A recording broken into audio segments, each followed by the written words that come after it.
오늘 본문에 나오는 그 이름이 아브람이죠. 아브람. 우리가 알고 있는 이름은 아브라함. 무슨 차이가 있을까요? 한번 검색해 보시기 바랍니다. 아브라함입니다. 지금 아브람. 아브라함으로 언제쯤 되면 이름이 바뀌어요.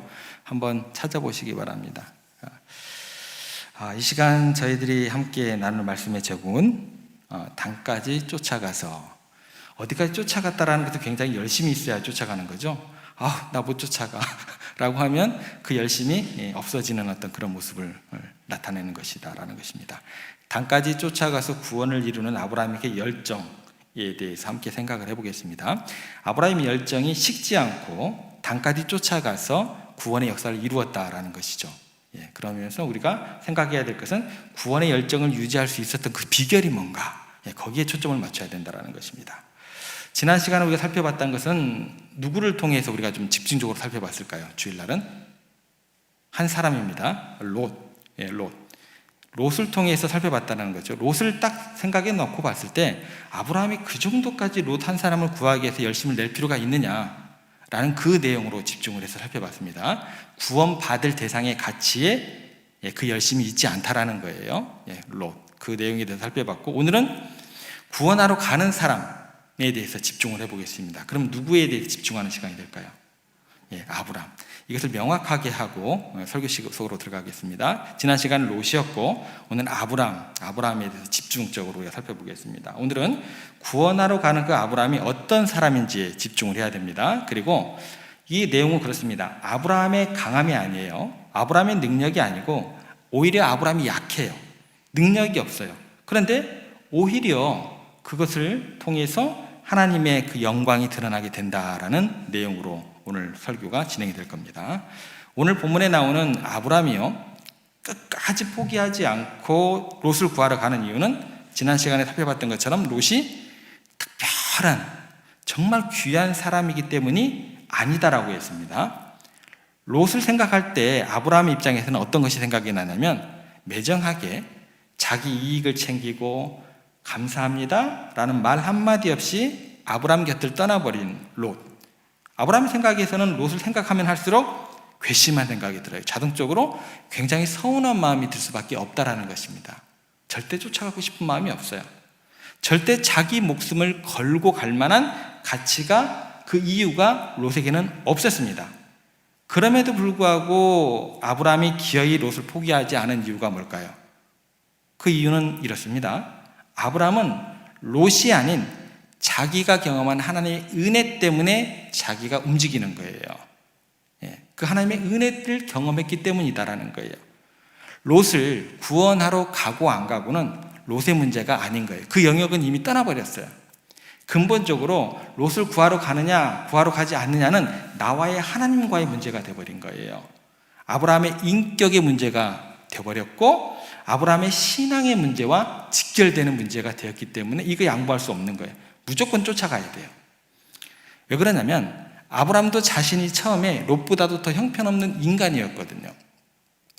아버지 그늘 아래서 갈 바를 알지 못하고 방황하고 있던 그 75세죠. 그때 하나님께서 찾아와서 불러주셨어요. 그런데 그 기대에 부응하지를 못했습니다. 하나님께서 가라 하신 곳으로 딱 갔는데 거기에서 하나님을 온전히 신뢰하지 못하고 기근이 드니까 애굽으로 쪼르르 내려갔어요. 그리고 난 다음에 큰 사고를 치죠. 아내를 누이라고 속이고 인신매매를 해버렸습니다. 그 정도로 형편없는 지경에 떨어져 버렸어요. 그런 아브라함을 누가 포기하지 않으시고 하나님이 포기하지 않으시고 애굽에서 구원하신 그 하나님의 은혜를 경험했던 아브라함이라는 거예요. 그러니까 그 은혜만 생각하면 아브라함은 어때요? 자기보다 롯이 낫거든요. 그죠? 롯은 자기 아내를 팔아먹지는 않았어요. 그죠? 그 아브라함이 하나님의 은혜만 생각하면 롯을 포기할 수 없는 거예요. 내가 하나님의 은혜를 이렇게 경험을 했는데 내가 롯을 구하지 가지 않을 수가 없다라는 거예요. 하나님의 은혜를 철저하게 경험한 사람만이 다른 사람에게 은혜를 베풀 수 있습니다. 저 은혜 받았습니다 라고 고백한 여러분들은요, 다른 사람에게 은혜를 베풀 수 있다라는 거예요. 포기하지 않은 하나님의 사랑을 경험한 사람만이 그 어떤 사람도 포기하지 않는 그런 마음의 결단이 주어지게 되는 거예요. 그래서 아브라함은 어떻게 해요? 끝까지 롯에 대한 가능성을 열어두고 구원의 열정을 다하게 됩니다. 근데 이 단계까지 잘 왔어요. 누가요? 아브라함이 잘 왔어요. 근데 이 단계까지 잘 왔다고 그 다음 단계로 갈 수 있느냐? 이게 이제 우리들에게 주어지는 벽이에요. 이게 또 문제예요. 이 다음 단계에 열정을 식게 하는 또 하나의 문제가 등장을 하게 됩니다. 열정은 있는데 아브라함 본인이 본인 스스로를 생각할 때 그 열정을 내 삶에서 오늘의 내 형편을 가지고 그를 시켜서 성공할 수 있느냐의 문제가 나타나게 돼요.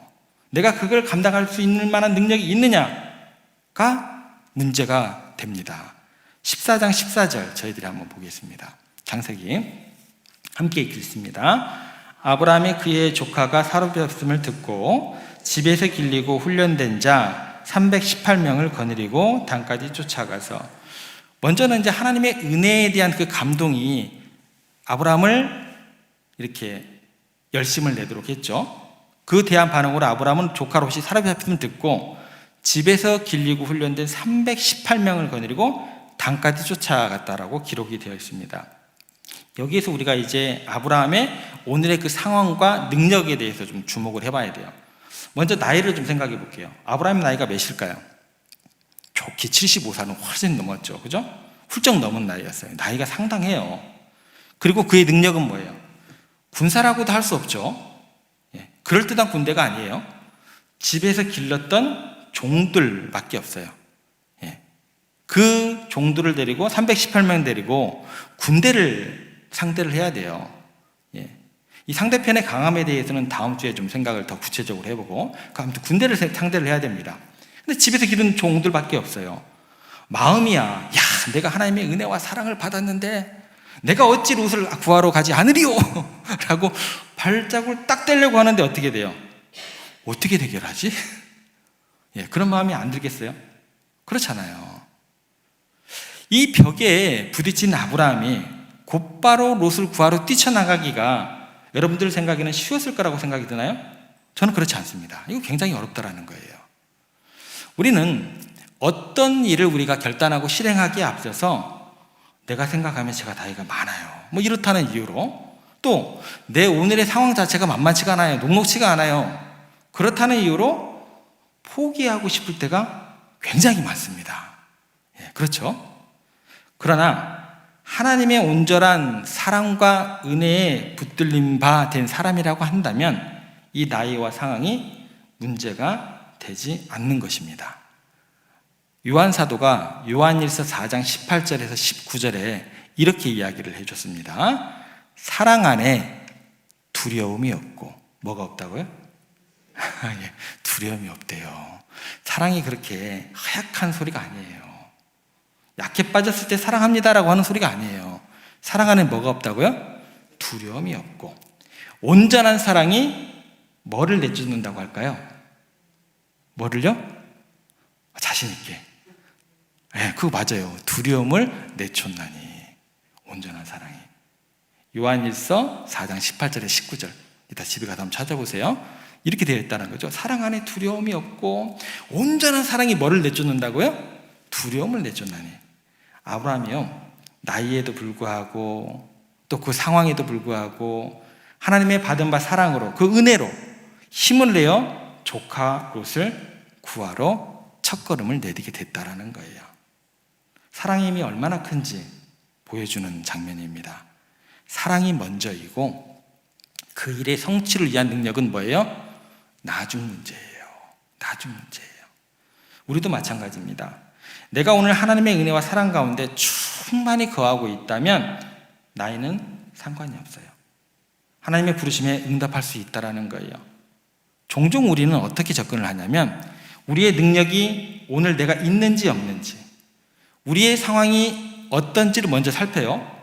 그리고 자신의 약함, 또 불안함 때문에 하나님께서 주신 사명을 지금은 안 되겠습니다 라고 생각을 해요. 그런데 그건 능력의 문제가 아니라 내가 하나님의 사랑과 은혜 가운데 붙들려 있느냐 그렇지 않느냐가 더 우선되는 문제다라는 거예요. 왜냐하면 하나님께서는요, 우리의 연약함 속에서도 일하시는 분이에요. 우리의 가진 것이 적고 우리의 능력이 미약하더라도 하나님은 그것을 사용하셔서 위대한 일을 이루시는 하나님이시다라는 것입니다. 그렇게 하나님께서 우리를 사랑하시는 그 사랑이 그렇게 나타나는 거예요. 그게 방법이다라는 것입니다. 하나님께서 일을 행하시는 방법이다라는 거예요. 그러니까 나이와 상황에 문제가 되지 않는다라는 거예요. 이것을 가장 성경에서 정말 아름답게 너무나 최고의 모습으로 보여줬던 사람이 누구냐면 갈렙입니다. 예전의 은혜와 사랑이 아니에요. 예전의 은혜와 사랑으로 그치는 게 아니고 그 은혜와 사랑이 오늘도 나를 흔들고 나를 하나님의 열심으로 이끌어 나갑니다 라고 고백했던 게 누구예요? 갈렙이다라는 거예요. 오늘 내게 주신 그 은혜와 사랑이 얼마나 나를 당당한 사람으로 만드는지를 가장 잘 보여주는 일이 갈렙입니다. 여호수아 14장 10절에서 11절 말씀에 갈렙의 이야기가 이렇게 나옵니다. 너무나 유명한 구절입니다.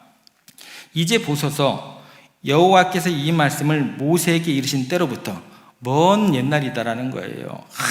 아주 옛날이에요. 옛날 모세에게 우리에게 이른 때로부터 이스라엘에서 광야에서 방황한 이 45년 동안을 그 옛날부터 이야기했던 그거를 45년 지난다고 해서도 오늘날도 되게 유효하다라는 거예요. 45년 동안을 여호와께서 말씀하신 대로 나를 생존하게 하셨나이다. 오늘 내가 85세로 돼 모세가 나를 보내던 날과 같이 오늘도 내가 여전히 하나님의 은혜와 사랑에 붙들려서 강건하니 내 힘이 그때나 지금이나 같아서 싸움이나 출입에 감당할 수 있으니. 여기서 계속 강조하는 단어가 뭔 줄 아세요? 오늘도 계속해서 강조합니다. 85세인데 겁도 없이 헤브론 산지를 달라고 여호수아에게 간청을 해서 그곳에 점령에 들어갑니다. 갈렙의 말은요, 세상 사람들이 객관적으로 하는 평가, 본인의 형편, 또 본인의 나이, 이거를 뭘로 대체하고 있어요? 하나님의 말씀과 하나님의 은혜와 그 사랑으로 극복하고 있는 그런 모습이 비춰지게 되는 거예요. 이게 오늘을 살아가는 믿음의 군사요, 승리자의 외침이다라는 것입니다.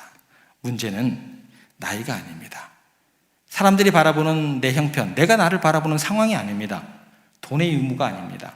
사명감의 문제입니다. 사랑의 문제입니다. 은혜의 문제입니다. 하나님 향한 신뢰의 문제가 되더라는 거예요. 일반적인 사람들의 관점에서 한계지어진 인간의 약함을 하나님의 약속의 말씀으로 뛰어넘을 수 있느냐 없느냐는 거예요. 오늘 내가 그 하나님의 사랑과 은혜에 붙들림 바 될 수 있느냐 없느냐는 문제예요. 갈렙은요, 지금까지 살아오면서 하나님의 은혜와 능력으로 살았고 오늘도 그렇게 살고 있다라는 거예요. 그래서 85세로 돼 내가 이전보다 덜 강건합니다, 이전보다 조금 부족합니다가 아니고 85세로도 지금도 여전히 강건하다고 감사를 드리고 있다라는 거예요.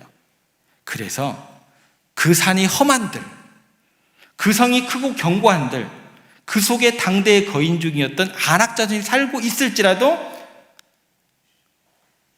갈렙은 뛰쳐나갑니다.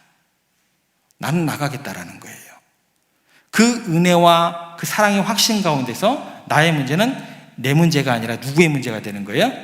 하나님의 문제가 되는 거예요. 그래서 전쟁은 내게 속한 것이 아니요 하나님께 속한 것이 되는 것입니다. 하나님을 신뢰하는 자는 결코 자신의 상황과 능력을 바라보고 위축되지 않고 자신의 상태 때문에 그 열정을 시킬 수가 없게 되는 것입니다. 하나님 앞에서 나의 부족함이 문제가 되지 않으면 우리가 이 시간 기억했으면 좋겠습니다.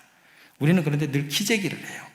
내가 어떤 형편에 있는가를 생각을 해서 내가 오늘 열정적으로 살아갈지, 내가 어느 정도 헌신을 할지, 소극적으로 도망갈지 이런 것들을 우리가 결정을 하더라는 거예요. 그런데 그리스도인들은 지금 내 조건이 아니라 하나님의 뜻이 무엇이냐, 명료한 그 하나님의 말씀 앞에서 도전해 나가는 거예요. 내가 할 수 있는 것을 하면 되는 거예요. 여러분들, 저에게 하지 못하는 걸 하라고 하지 마세요. 저는 제가 잘하는 걸 할 겁니다. 제가 못하는 것은 누가 하셔야 돼요? 우리 강 집사님이 해줘야 돼요. 한 장로님이 해줘야 돼요. 전 장로님이 해줘야 돼요. 우리 장로님들, 권 장로님이 해주셔야 돼요. 그분들이 하는 걸 저보고 하라고 하시면 안 돼요. 나는 받은 바 은혜와 은사가 오늘 내게 족하기 때문에 그 은혜로서 감당할 수 있는 일을 저는 최선을 다해서 하는 거예요. 우리 장로님들 다 마찬가지고 권사님들 다 마찬가지예요. 그 하나님의 말씀 앞에서 명료하게 내가 할 수 있는 일을 최선을 다해서 도전해 나가는 거예요. 내가 못하는 일을 자꾸 하려고 하니까 어떻게 돼요? 이렇게 되는 거예요. 그리고 시험에 들어요. 여러분, 무슨 기준으로 우리가 신앙생활을 하고 살아가십니까? 여러분, 만약에 아브라함이 전력이 우수해가지고 이 전력을 우수한 걸 가지고 전쟁을 치렀다면 이건 하나님의 영광이 되는 게 아닙니다. 만약에 아브라함이 다른 왕들처럼 좀 왕의 권력을 가지고 있다고 한다면 집에서 이렇게 도움을 주는 그런 어떤 하인들이 아니라 막 정예화되어 있는 군사들을 끌고 갔다고 한다면 그 연합군을 격파했다고 한다면 하나님의 영광은 반감되겠죠. 그건 아브라함의 승리가 아니라 하나님의 승리가 될 수 있다는 것은 뭐냐면 아브라함이 너무 약했기 때문에 그리고 적들은 너무 강했기 때문에 하나님의 승리가 될 수 있었고 하나님의 영광이 될 수 있었다라는 것입니다. 아브라함이 약하면 약할 만큼 하나님의 능력이 더 드러나게 되고 하나님을 더 찬양할 수 있게 되었다라는 것입니다. 연약함 속에서 하나님께서 강함을 또 영광을 드러내실 줄 믿습니다. 그래서 여러분들의 약함은 여러분들의 부끄러운 것이 되는 것이 아니고 하나님을 돋보이게 하는 도구가 될 줄로 믿으십니다. 그래서 우리의 약함을 두려워하거나 부끄러워하지 마시기 바랍니다. 여러분들이 주신 은사를 가지고 최선의 열매를 맺으면 되는 거예요. 오히려 그 약함 속에서 하나님의 능력이 어떻게 나타날지를 기대하시면 되는 거예요. 그리고 기대하시는 걸 가지고 기도하시면 되는 거예요. 그래서 오늘의 결과는 창세기 14장 19절에서 20절에 멜기세덱이 아브라함을 이렇게 축복을 하게 됩니다. 그가 아브라함에게 축복하여 이르되 천지의 주제이시오 지극히 높으신 하나님이여 아브라함에게 복을 주옵소서. 왜 천지의 주제시여 라고 이야기를 했을까요? 전세가 엉망인데 이것을 다 이기게 하시는 하나님께서 모든 것을 주관하시는구나, 이것을 믿는 거예요. 그러니까 천지의 주제시여. 그리고 그 뒤에 보면 너희 대적을 내 손에 붙이신 지극히 높으신 하나님을 찬송하리로다. 어떤 하나님을 찬송하라고 나와요? 너희 대적을 내 손에 붙이신 그 하나님을 찬양하라고. 이 승리는 하나님이 네 손에 붙이신 것이지 네 힘으로 이긴 게 아니다라는 거예요. 그래서 318명 데리고 연합군을 이기게 하셨다라는 거예요.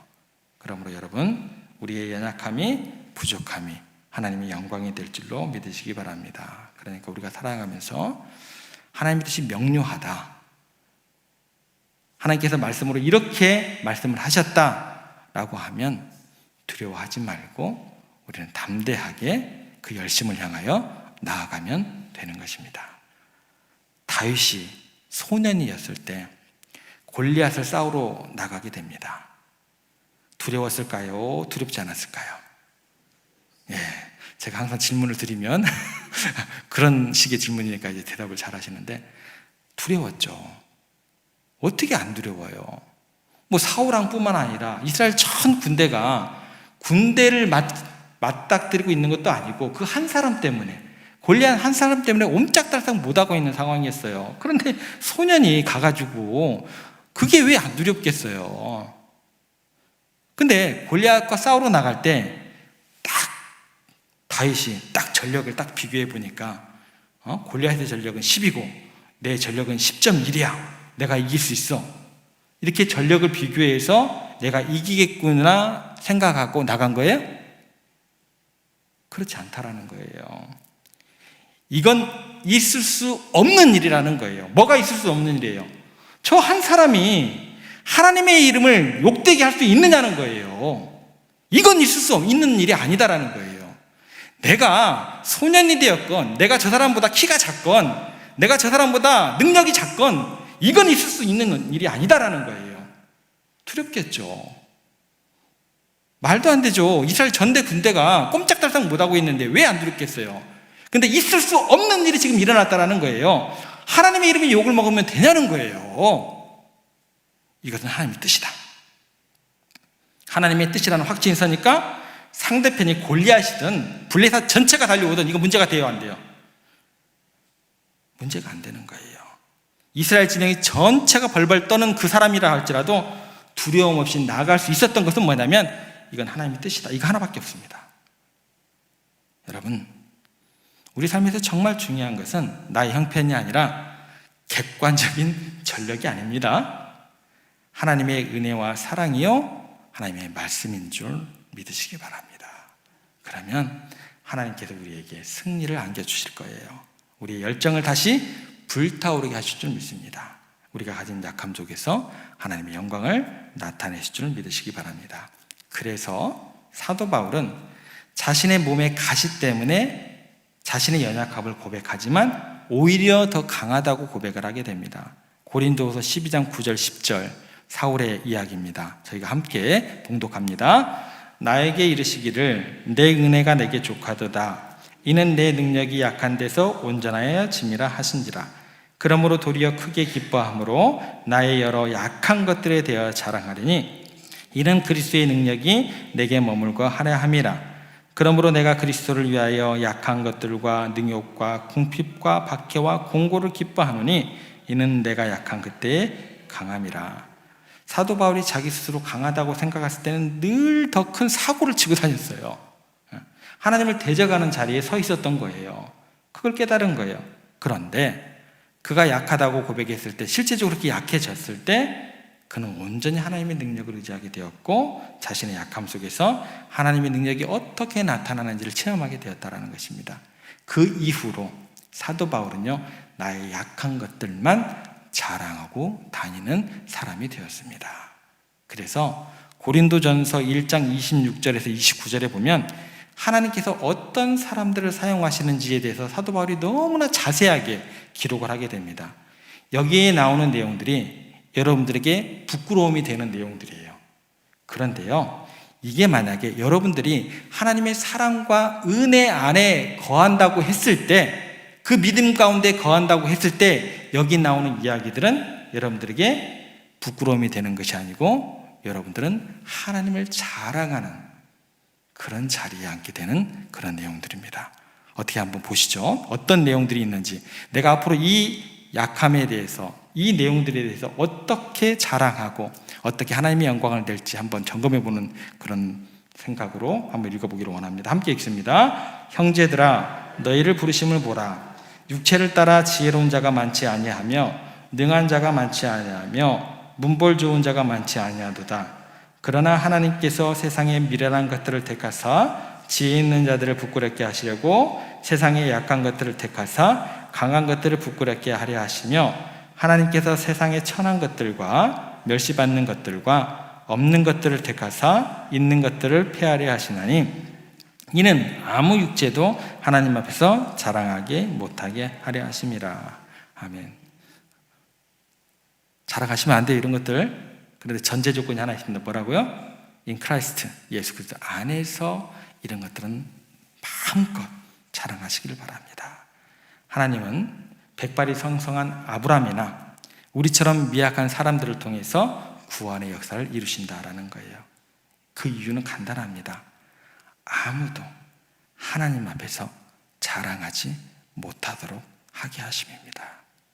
이 땅에 그 어떤 사람도 하나님의 교회로 이루신 이 공동체 안에서 자랑하는 법은 없어야 됩니다. 누구나. 우리는 누구만 자랑해야 돼요? 지키시기 바랍니다. 꼭 그렇게 지키시는 교회들 되셔야 합니다. 우리는 모두 연약한 존재입니다. 하지만 하나님을 믿는다면 우리의 약함은 오히려 하나님의 능력을 더욱더 드러낼 수 있는 기회가 되는 줄 믿으시기 바랍니다. 아브라함과 갈렙처럼 하나님을 믿고 그의 뜻을 위해서 용감히 나아가는 삶을 살기로 결단하시고, 그럴 때 하나님께서 우리의 약함을 통해서 자신의 능력을 나타내시고 세상을 구원하시는 그 아름다운 하나님을 나라를 이루어 가시는 그 역사를 우리 가운데 보여주실 것입니다. 그렇게 여러분들과 우리 세종교회가 우리의 약함을 통해서 하나님께 영광을 올려드리고 우리를 통해서 이 지역과 또 세계 열방 가운데 하나님의 영광을 드러내는 아름다운 교회 되기를 주님의 이름으로 부탁을 드립니다.